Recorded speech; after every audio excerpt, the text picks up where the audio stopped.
The moment you realized you were a gay man, you were forced onto the path of the other, so you know oppression inside and out. The calling of otherness has led you on your own hero's journey, and that journey has prepared you for greatness. You are a man answering the call to brotherhood, to conscious sex, and to heart-centered connection. Welcome home, brother. Welcome to the April 16th, 2020 episode of the GerleMen podcast. Today is the first time we're going to do a Q&A episode, and it gives me an opportunity to introduce you to two of the four people who make GerleMen happen. So my ex-husband, producer, and all things marketing, Garrett McClure. Please introduce yourself. This is Garrett McClure, part of the GerleMen team. In addition to partnering with Mike and the rest of the folks on producing the GerleMen podcast, I also am a transformational coach, consultant, and advisor to mission-driven businesses and entrepreneurs, leaders around the world who are trying to make the world a little bit of a better place. And I think right now in the era of the coronavirus and all of us being locked down, it's important more than ever that we kind of take a step back and refocus on what's most important to us. So with that, I'm excited to be here, and thanks for having me, Mike. And now I'll introduce our showrunner, editor, and Garrett's cousin, and another member of my current extended family, Leslie Schroeder. Hey, Leslie. Hey, Mike. Thanks for having me. And I'm thrilled to have you here, as always. You always make us look and sound good. So, I do what in addition to having, since Leslie isn't one of those lesbians that has like lesbian Tourette's, it's like, hello, I'm a lesbian, and whatever. I might have to mention that for her. So, yes, I am a lesbian, Mike. And that is awesome. That's actually going to be really fun today during the Q&A. We've asked Leslie to ask questions from her perspective, her and her crew's perspective on why do gay men blank. So before we get into that, Leslie, tell us a little bit about yourself. Where are you, and what are you doing on the podcast? Well, I am currently living in Bellingham, Washington. As Mike said, I'm the producer, showrunner, editor. I mean, that's pretty much what I'm doing. For work, I've been transcribing mostly reality shows, and of course, nothing is in production right now. So this is pretty much the only project I have to work on right now. And so that's what I'm doing. I'm hanging out with my two dogs and talking to my neighbors over the fence and smoking a lot of weed. And that's about it. Yeah, thank God for weed. Mm-hmm. Thank you, Leslie. I'm just so thrilled to have kept you in my life, even after Garrett and I decided not to stay married, and also for the magic that you bring to the show. So, oh, stop it. Thrilled to have you here. It's true. All right, so let's get into the Q&A. But before we do that, I do want us to do a check-in, because I believe that knowing how you're feeling helps us make better choices. And I'm going to model that. I'm feeling frustrated. I'm feeling angry. Well, first of all, the frustration too is just like all throughout my whole body right now. That and 2 cups of coffee. And angry that the original technical setup fell through. We're starting this an hour and a half late. And I am experiencing joy for being able to create this. We've turned this concept of what we were talking about on the couch a few months ago into our first show. And with that, I'm in, and I'm going to pass it off to Garrett to check in. Thanks, Mike. So,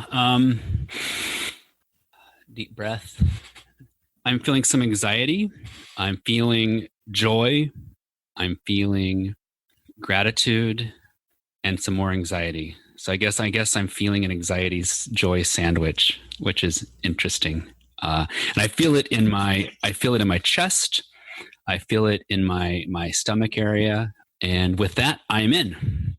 I'm passing it to Leslie. Oh boy. I am feeling accomplished that we're actually recording this, despite all of the technical problems we had. And I'm feeling it in my ears. And I'm in. Awesome. Well, so here we go. The idea of the Q&A show is to answer questions that are submitted online or through a voice capturing service. Our first voice capturing service only works on non-Apple devices, so that was a little bit of a letdown. And we're still we're new. We've only got 3 episodes out. So what we're going to do now is recycle some questions from the 5 years that I hosted a gay men's discussion group in West Hollywood called the Tribe Discussion Group. And so Garrett and Leslie have a lot of those questions. Leslie has her own, and we've asked her to reach out to her lesbian crew to ask the question, why do gay men blank? They're still asking questions, Mike. So I'm really excited. This is not scripted. And Garrett, can you take the lead on this part with the questions? Sure. So as Mike mentioned, I just want to encourage anybody out there listening, if you have a question, send it in. You can reach us on Facebook. You can send it directly to Mike at GerleMen.com. Any way you can get us a question, we would love to hear from you and make this an interactive discussion. So with that, I also want to echo, I am really intrigued and excited to hear what the lesbian posse wants to know about gay men. So I think this is a call and respond approach, yes. Right? So, hey, Gerle, you've done a lot of things in life. You've been creating community for a long time. Why did you start this podcast? Because I love gay men. And I think when gay men or any other diverse, beautiful color on the rainbow gets together and shares what they have in common, magic happens. And I started this because I want to create heart-centered connection between gay men. And I've spent most of my life making crotch-centered connection with gay men. And I know that there is a relationship between the two, that we can move our crotch-based relationships into heart-centered relationships. And we can do that by being conscious, by being vulnerable, by being open. And that's why I'm doing it, because I believe I've learned a lot in my struggle to understand who I am and where I fit in the world over the last 55 years. And it's my duty as someone who is now in the elder territory of my life to share that with my people. And my people are a specific group. My people are gay men and anybody else who has felt like the other. That's the reason I think gay men identify so well with Black women and other people who are in the other. So when I talk about my group, I do feel self-conscious about that, because there's a lot of sometimes I have to defend doing something for men. The thing is, men deserve to love and be loved. And general society teaches us that we should not be vulnerable that way, that we should compete with each other, that we should dominate each other, that we should only respect power that comes from oppression. And I disagree with all that. So that's a long-winded way for saying why I started it. But it basically comes down to, I love myself now, and I want to share what I know so that other men can love themselves. And then when we do that, we all love each other, and general society benefits as a result of that. That's beautiful. Thank you. I have a follow-up for the GerleMen team. Leslie, on the other spectrum, as a lesbian, as a woman, and our family, what excites you and motivates you to be part of this project? I think the number one thing that interested me was the idea that I could bring my own point of view as an individual and also as a lesbian to it. I loved that Mike wanted my point of view with it. And I think that I have a lot of varying opinions when it comes to the LGBTQ community, our differences and our similarities. But I think the best thing that we can do as a community is work together and sort of blend our ideas and our experiences together, because there is a separation between all the different groups. And I like the idea of Mike having a conversation about toxic masculinity and me as a female going, let me tell you what I think. I think that it is important to have these different points of view when talking about anything culturally like this. And so that's what I was really interested in, was to see how our different ideas could blend and to at least just have a female voice lent to this project. I have another question. Hey, Gerle, when it comes to these Q&A episodes, is there anything that's off the table? Absolutely not. What I will limit is feeding speculative drama on things that we do not know about. And I will limit my conversations if I will not stoke fear. I will stoke curiosity and interest. What this podcast is about is I'm saying that we are here to understand each other. We are not here to agree. So any question that is put to me because they want to understand how I feel, that's great. If the question is put to me because you need me to agree with your point of view, then it's going to be a problematic situation. So yeah, I will answer a question about anything about me personally or anything else about life. Hey, Gerle, what do you think the impact of this social isolation or physical distancing due to the coronavirus is going to have on the LGBT community? Do you think there's going to be a big wave of a big impact on gay cruises, dancing events, prides? As you know, here in West Hollywood, Pride has been canceled. We're likely looking at having Halloween canceled. We can't get together in large groups, which is kind of what we do as a people, whether we're marching for our rights or dancing in the streets in a parade. Curious to your thoughts on that. Well, it's an interesting question because I don't want to change the question, but I often have a different viewpoint than some other queer people about assimilation. And for those who are really looking for assimilation, welcome to assimilation. We're all the same now. We're all stuck where we are, and we are not participating in our culture, our sexual culture, the way we were before Corona. And that kind of sucks. What I'm getting to with that is that I believe a lot of our culture is based around sex and our sexuality.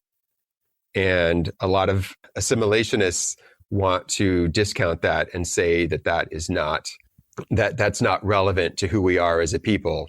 But if, when we describe a gay man, you're describing the person he has sex with. When you're describing a lesbian woman, you're describing the people that she has sex with. So sex is a big part of our culturalization. And my big answer to that is I don't know. And the don't knowing is where most of my anxiety comes from with a lot of this.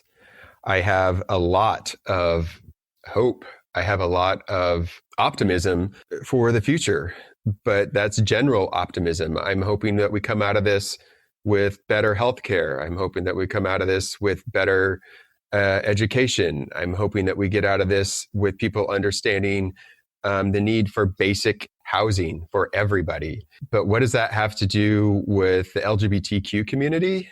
I do not know. Let me ask a clarifying question. What is the importance of having social space? What have we lost when we can't come together? We've lost being able to see each other. For me to be able to see another gay man is important for me to understand myself, and me being seen by other gay men, by peers, is important for me. It's important for my dignity. It's important for my self-worth. So this is kind of interesting because when I left West Hollywood and I moved to Portland, I lost a huge group of gay friends. And I never really restored that when I moved to Portland. I had no gay friends at all for 3 years that I lived there. And then I moved to Bellingham and I have no gay friends here. I have essentially lived a non-gay life, kind of how we're all sort of doing right now. And it wasn't until I got into a little group chat with my lesbians that I was like, oh yeah, I'm gay. I was always gay. I never stopped being gay, but I was not actively gay, if that makes sense. I was sort of like the gay was dormant in me or something. And having done that almost not necessarily voluntarily, but not because of a pandemic, it's just sort of something that happened in my life. I did feel like I'd lost something. And when I got it back, I finally realized what I had lost. And I don't know if that's going to happen to people because we're all stuck by ourselves. I mean, we still have that communication though. And I think that's what's going to be really important. I think for many, many aspects of many, many people's lives, but for the LGBTQ community in particular, sort of maintaining our community through whatever means we have to be creative with now. So Leslie, I really love your insight on that and your point of view. One of the things that I've noticed in talking to lots of other men and women on in Zoom rooms through this time has been a kind of an emergence of what really matters and kind of a shaking out of what's most important. Do you feel like that's kind of a process you're going through of realizing what is really important in your life and kind of what gives you energy? Oh, certainly. I think you can't go through this without not experiencing that. I think everybody is, or at least, sane, normal people are. I mean, there is a desire to contact people I haven't talked to in years. I think it's just that human connection that is the most important thing right now. I did want to address this specifically. The thing is, I don't know. I only know what's happening in my COVID coven, which includes you, Garrett, my boyfriend, and your roommate, and the two regular Zoom calls that I have. I have one with the Mankind Project, with what's called an I group, my integration group in the Mankind Project. And then I have one with just my regular chosen gay male family, and we meet. And the family group hug that we're calling it through that group, the way things have changed for me is I think that we have gone from talking about 80% of our conversation being about sex to 20% of our conversations being around sex. And I've been able to get to know people like Aaron Allen completely different. Aaron's somebody I met through a sexual encounter. And we talk about sex a lot. We talk about all the sex that we're having with other people and stuff, and that whole playground. And I have seen a whole new part of him that I really appreciate what he does professionally as a therapist. I appreciate how he is empathic and connects to people when they're emotionally vulnerable and sensitive. And that's something I never saw before this. And that's what's happening in my own life. I don't know as a general community, I don't have a clue about what's going to happen. So, hey, Gerle, how are you managing the tight living quarters now that you're home? You and your boyfriend are both at home, working together, living together in like a 600 or 700 square foot condo. It's challenging. My boyfriend and I get along really, really well. And we like being close to each other and touching each other. And, 2 or 2.5, 3 years into this, it's, we just thought, oh, this is a honeymoon that will never end. Well, COVID we found the end of the honeymoon on that. It's,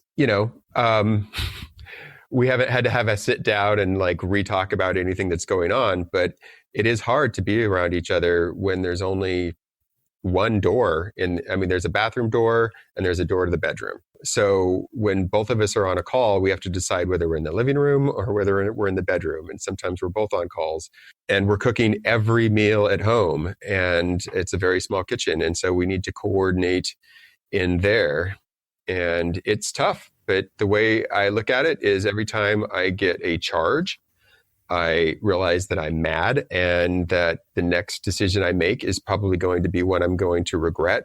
So I just don't express my feelings in that moment. And I think, how can I dance with this man? And that's how I get around it. Well, that's some really great advice. I love the analogy of it's a dance. And I'm wondering if you might have some more advice for those of us who don't have your skills and experience. So for those of you who don't know, Mike Gerle was International Mr. Leather in 2007, has a big protocol fetish and loves to have lots of rules and actually relationships by contract. So I'm wondering if you have any tips or advice for those of us who don't have those kinds of structures in our life. Are there any things we might be able to employ with our roommates, in our living situations as we kind of navigate these tight quarters? Yes. The advice I would have is I would refer to something I did in the BAM Courage to Feel Your Feelings episode. And that is to really be clear about whether you are currently above the line or currently below the line.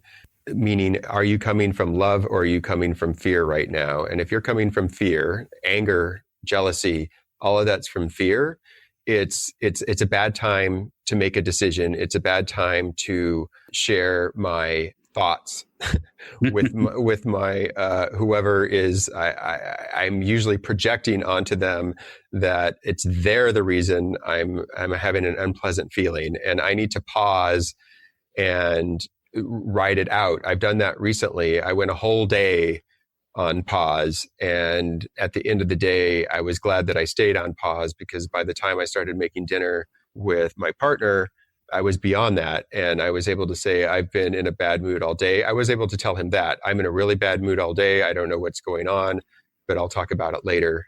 And when I was able to feel it pass, and this is what I need to do, and this is my advice for everybody else, get real with your feelings. And if you're feeling a charge, it's probably a good idea to wait until you're a little more receptive and curious. And then if you have something to sort out, whether it's the protocol for taking out the garbage or the protocol for cleaning the thing we make our protein shakes with, or whatever, how often, how we're using toilet paper in the bathroom, it's always better to wait until you're above the line in a place of curiosity and love and learning. I love that advice. I'll just echo from my own life that if we can just take a breath and take a pause, I realized that I'm never really unhappy about who did or did not take out the trash, who did or did not take out the recycling bin, who did or did not leave a dirty fork in the kitchen sink. I find that I'm nervous, anxious, or afraid of other things in my life, right? And absolutely, when you can just not project that fear and anxiety onto somebody whom you're living with, that's not going to go away for a long time. It can be a much better long-term solution. So I want to echo that. That's advice that's been working for me as well. So I hope other people can implement that in their COVID coven. Hey, Gerle, what would you say to people who do not have a COVID coven? They're alone, completely living alone, and don't know when they're going to get a hug ever again.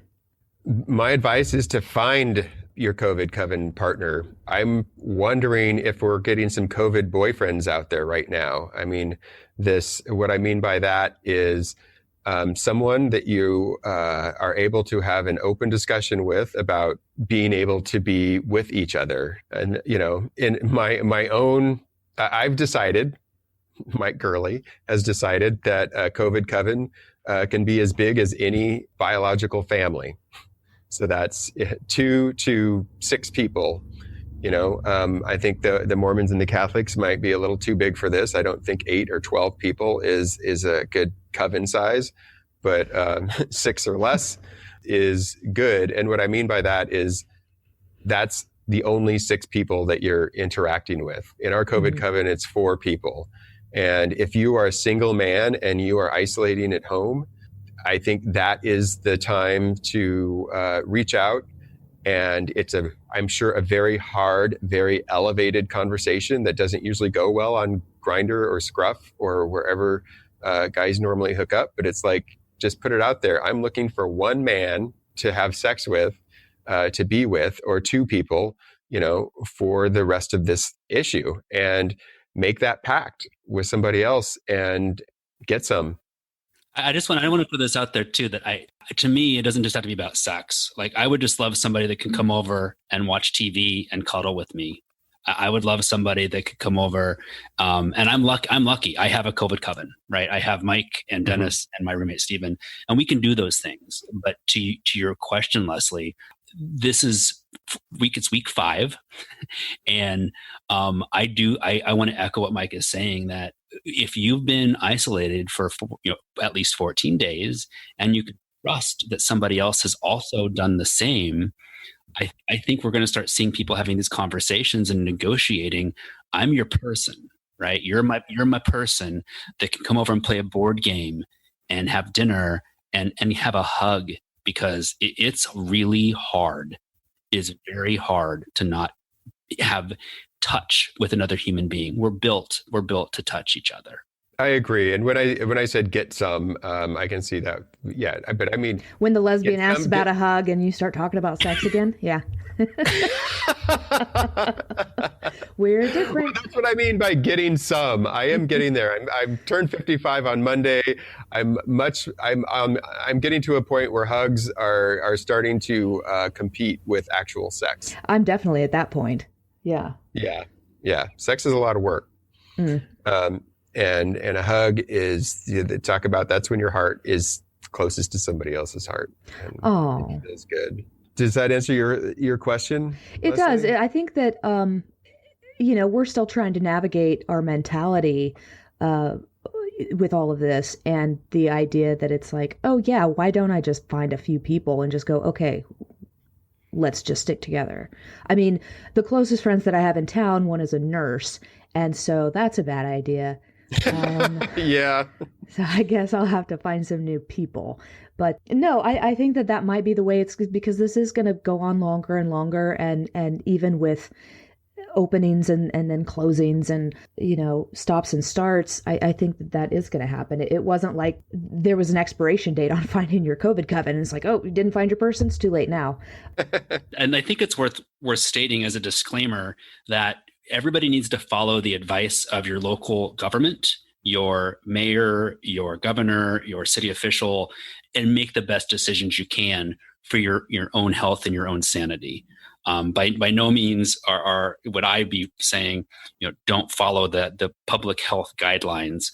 But at the same time, when you're supposed to be keeping in your household, to your household. And so I think what we're really talking about here is an expansion of your household without being reckless and endangering larger society. Yes. And I think that what I have going on here with Garrett and his roommate and my boyfriend is this is lovely. Like this morning, I put on my gear, I go down to the garage, I put on my motorcycle helmet and ride across town and come up into this condo on the other side of town. And I'm perfectly fine with that. I don't think I'm putting anybody at risk of catching anything from me. I don't think vice versa is happening. And we're keeping our what do you call them? Particles, our droplets. Yeah. We're keeping our droplets within each other's space and not putting them anywhere else. I just want to go on the record here and say it was the lesbian that turned this into sex. You never know what's going to happen. Okay, next question. In this time of, I guess right now we're in week 5, I think, of the COVID-19 coronavirus lockdown here in California.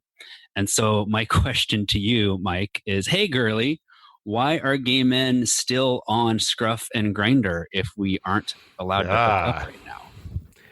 Excellent question. And I would say the reason that we are is because we love dick.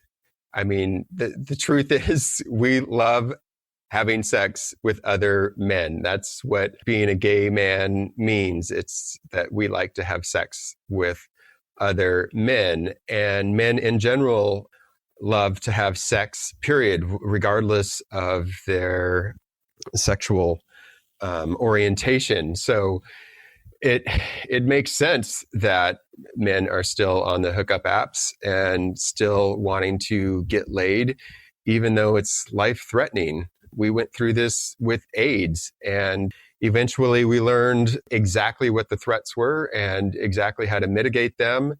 And we risked our lives to engage that way, to have sex. And so the question is, why would we risk our lives to have AIDS? Why would we flirt on a hookup app, which may just get us so horny that we end up hooking up? And the answer to that is because we have this urge to merge. We have, I believe that we all came from the same energy before we were born, before we were manifest in this current shape. We were all one and intimate and together, and we were feeling that love.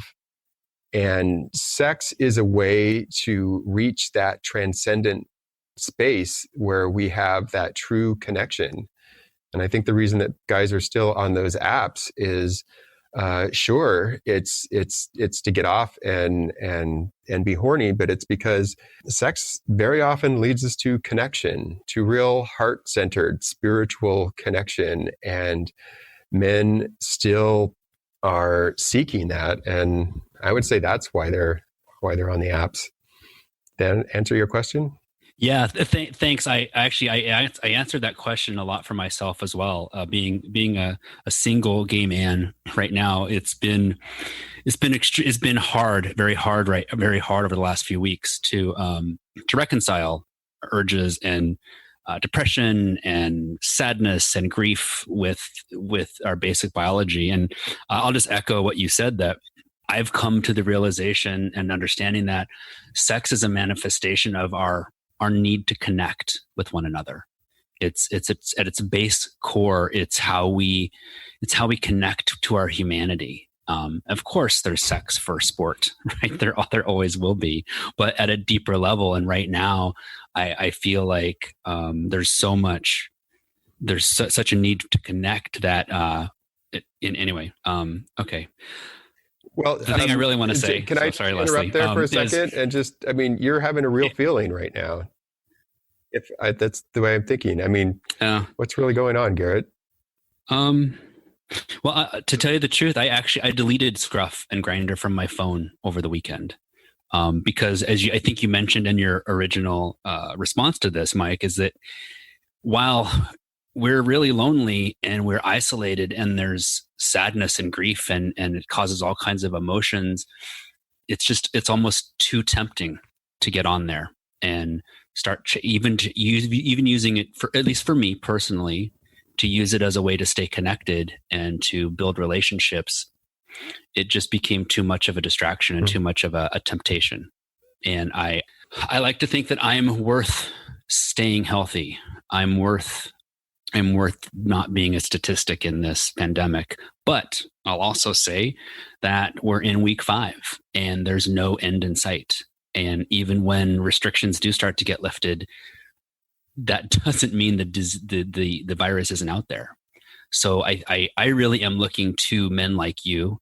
And I think this might be an further down the line, another Hey Girly question is, how do we start to navigate the risks and the rewards as we break this isolation? Because I can't imagine not being with another man, going to dinner or doing something social, having a game night, let alone hooking up for the next 3 months.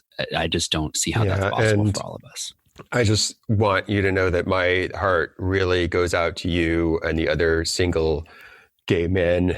I know 2 that I have a weekly chat with who are also really, really feeling it right now. And I just want to honor that sense of loss. I don't even know how to describe it. It's hard to even describe sitting in the middle of West Hollywood, not being able to have sex. So sex is really a glorious, wonderful thing for me. And I believe it is for a lot of us. And my heart really goes out to you for being forced into this isolation right now. So I just want to bless your absence of connection in that way. Thanks. I'm really curious to know what the lesbian contingent has to, like what kind of questions you guys have, because we're forced into this weird predicament where we really have to examine this. And I think it's worth noting this. When we had the idea for this show, it was to create a transparent, intimate, view into relationships and sex and connection, and how can we help men experience a greater happiness and abundance, and anybody that's the other, right? Anybody that it feels like you're on the outside. And now this humanity, the portion of our humanity is kind of shut down. So I yield the floor to the lesbian contingent. Well, it's interesting because I have follow-up questions and comments from my lesbian sisters that goes along with your original question, Garrett, and also Mike's answer. And look, this could be a 5-hour Q&A, because I think we all know that the differences between lesbians and gay men and their mentality toward everything is vast. We're very, very different. We're on the two separate ends of the spectrum of human experience, as far as, it pretty much goes gay men, straight women, straight men, lesbians. We are on opposite ends of the spectrum. Yes, and thank you, Leslie. Thank you. Thank you for acknowledging that we're different. And if we celebrate diversity, we need to point out that we actually are different, and that means I can learn from you because we don't come from the same place. So carry on. Well, and I think that's what's really interesting, is that we are polar opposites, and yet because we're both gay, we're in the same boat as far as a lot of our experiences.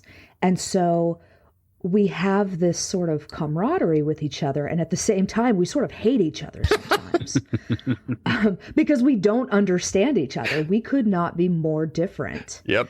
And so it's really interesting. And so, listening to you talk about how you personally, Mike Gerle, view sex and it being, the ultimate way of connecting. And I think that's lovely.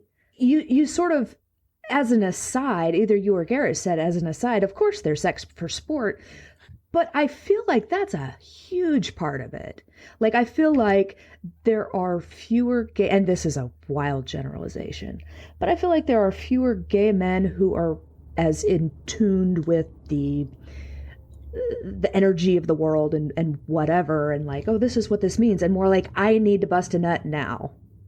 I need to hook up with some dude and get off and get out.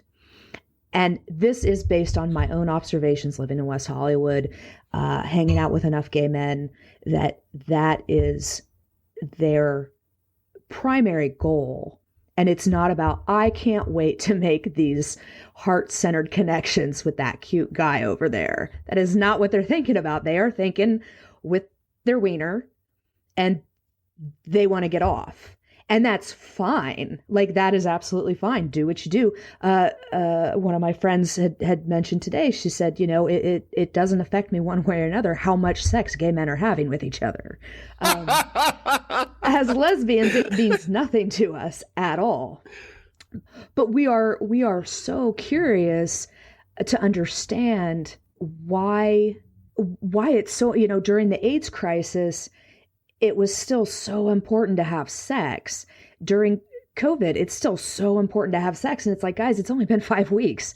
Like, I know I'm a lesbian and I am a female and I can go longer without sex than men can for some reason, but it's only been 5 weeks. And I guess I don't understand if it's just a male thing, not a gay male thing, but a male thing, the obsession with sex, the need to have it all the time with as many different people as possible, especially when it's not a biological procreation thing. You're not trying to spread your seed for procreative purposes. And so I'm just wondering, in a less spiritual way, to sort of address maybe the average Joe who is, thinking about sex 24/7 and wants to have it all the time, no matter what is happening in the world. Apocalypse? Nope. Still need to stick it in something. Why is that? do you think? Could you form that in a hey girly question? Hey girly, why are gay men obsessed with sex?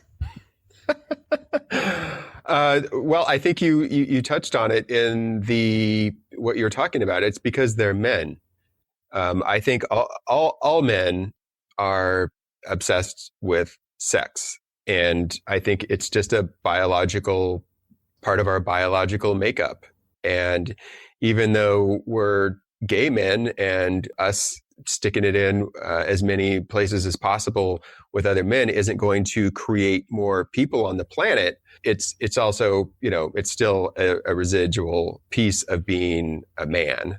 So why is that? It's because my hormones just crave it. I don't know. It's like, why do I crave Lay's potato chips and Oreo cookies at 9:00 at night? It's because... And I don't want to interrupt, but I'm going to. Okay. You say, I understand hormonal cravings as a female, but if the CDC said if you eat Oreos at 9:00 at night, you could die, would you stop eating Oreos and just be able to live your life without that craving that you can't satisfy, not exploding your brain?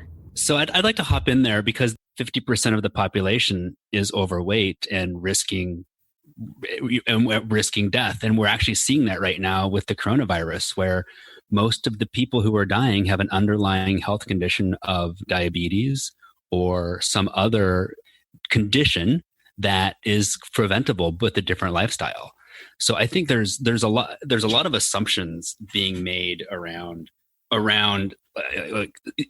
is this necessary? And I kind of want to bring it back to the point that we are sexual creatures, and sex, whether it's a gay man or any human being, human beings base creation.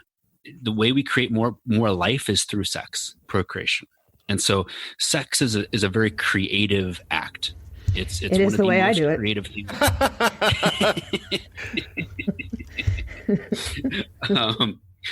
So I think when I think about this question around the need to connect, it's extremely creative.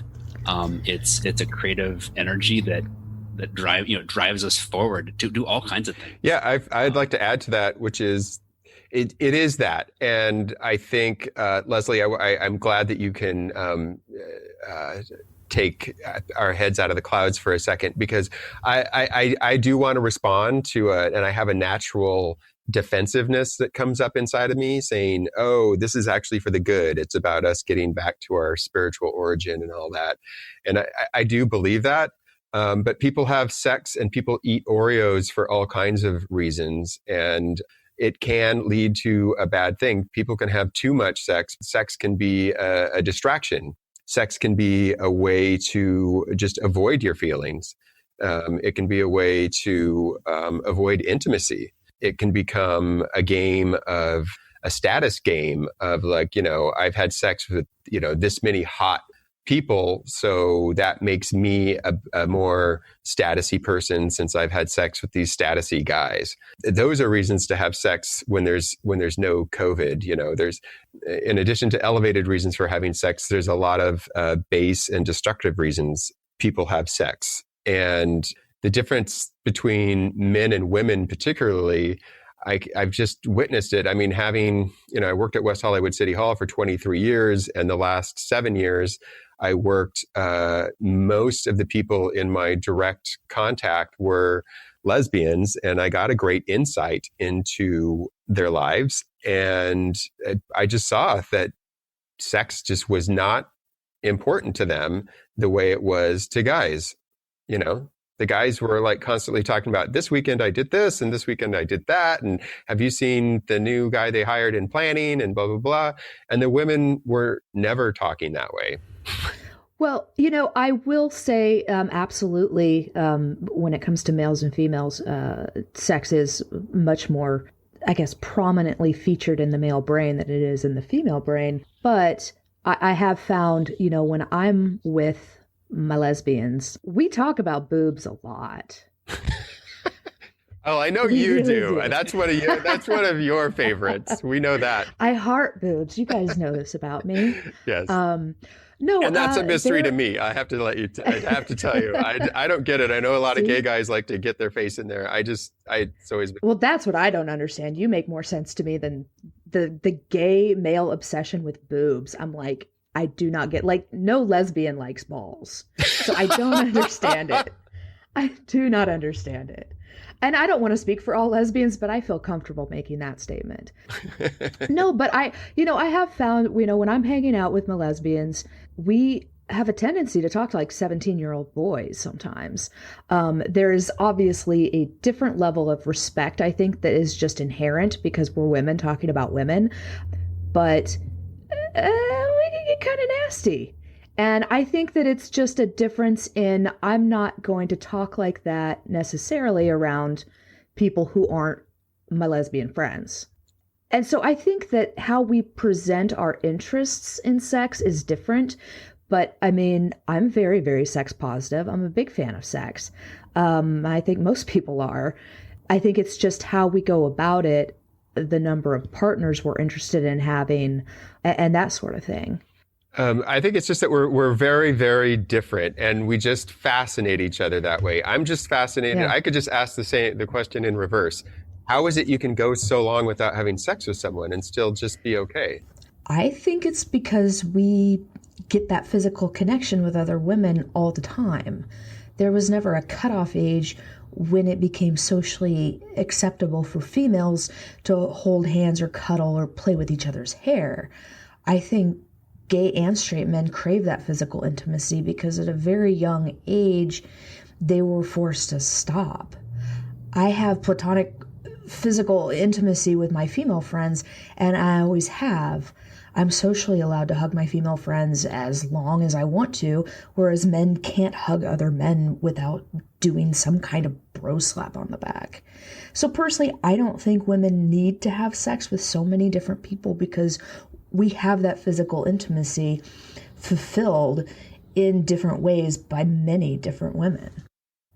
Also, I think we've gotten really good at masturbating. To the GerleMen audience, I cannot wait for feedback and questions on this episode.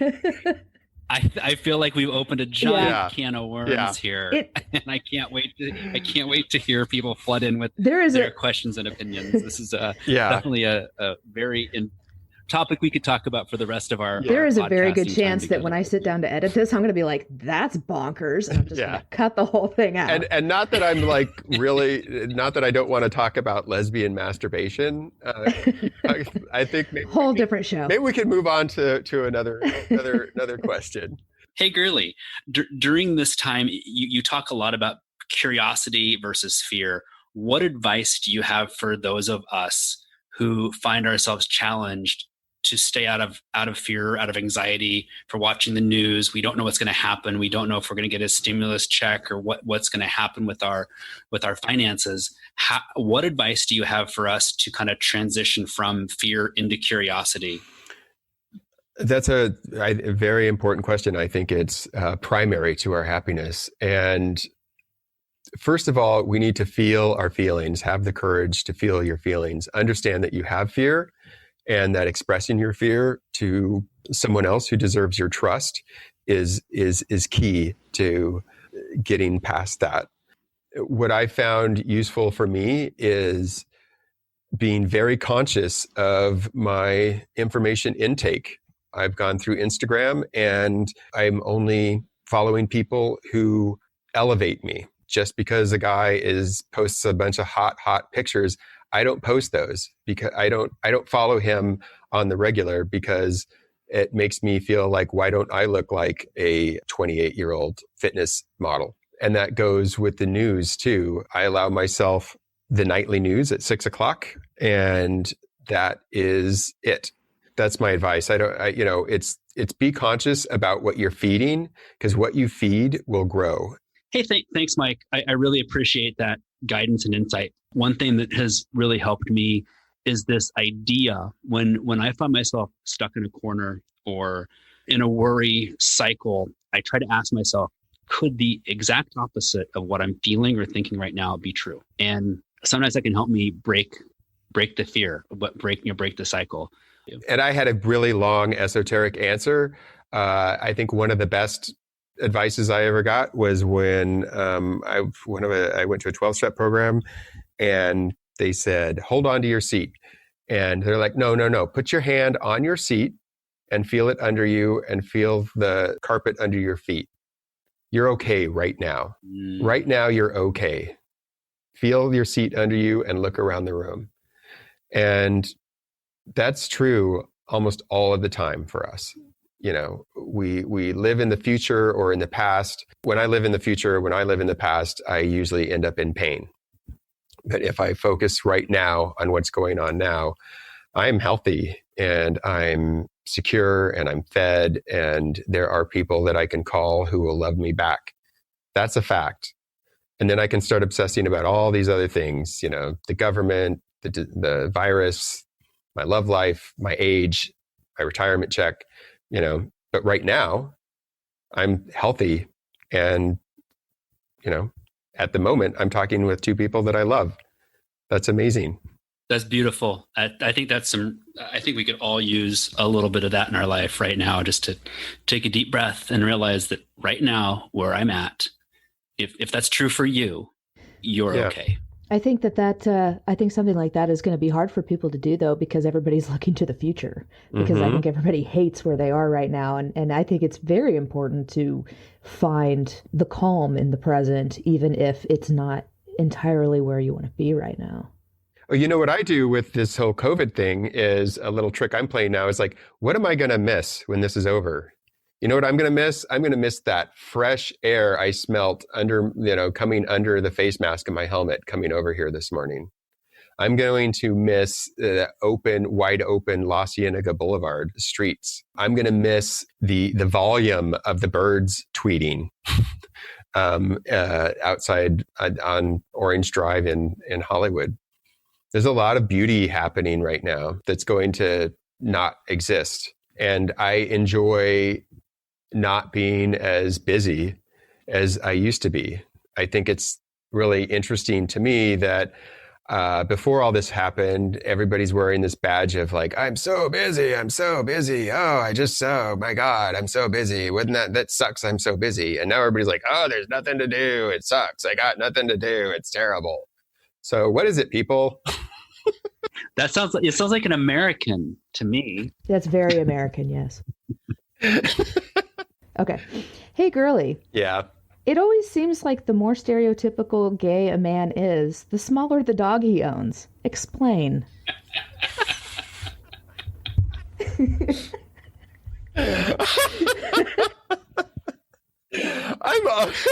Hard-hitting questions.